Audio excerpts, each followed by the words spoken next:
Специјални садови за биоразградлив отпад се планира да се постават во училиштата во Штип како нареден чекор во напредувањето со отпадот. Мерката е дел од планот за проширување на селекцијата и во домаќинствата. Граѓаните ќе добијат посебни кеси за одвојување на овој тип на отпад и ќе го фрлаат во наменски контейнери. Потоа собраниот отпад ќе се компостира и ќе се користи за паркови, пошумување и други јавни површини. Со ова општината се насочува кон поодржлив систем и почиста животна средина. Тоа е еден од првите чекори кои што можеме да ги направиме и сме ги направиле, значи за селекција на биоразградлив отпад во детските градинки.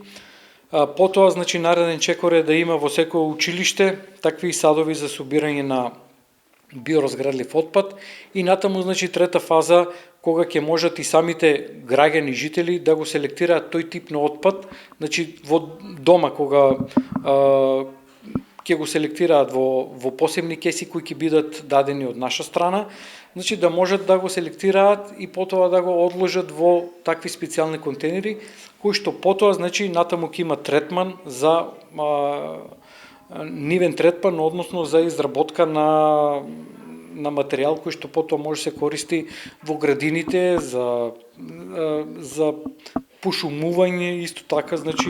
Голем резултат ваквата пракса досега покажала во градинките, тврди комуналниот инспектор Борче Везенков.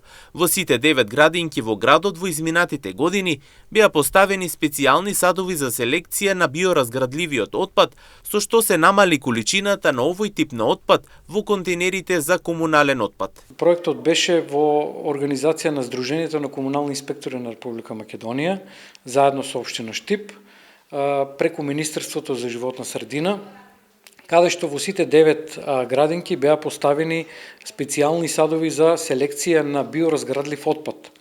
Што значи со самата селекција на биоразградливиот отпад, и целта е да ги намалиме количините на биоразградлив отпад во контейнерите за комунален отпад, бидејќи знаеме дека биоразградливиот отпад е отпад кој што прави најголем проблем, посебно во летните жески денови, кога самиот отпад се распаѓа и доваѓа до неподнослива миризба и едноставно, значи, прави проблем на сите граѓани.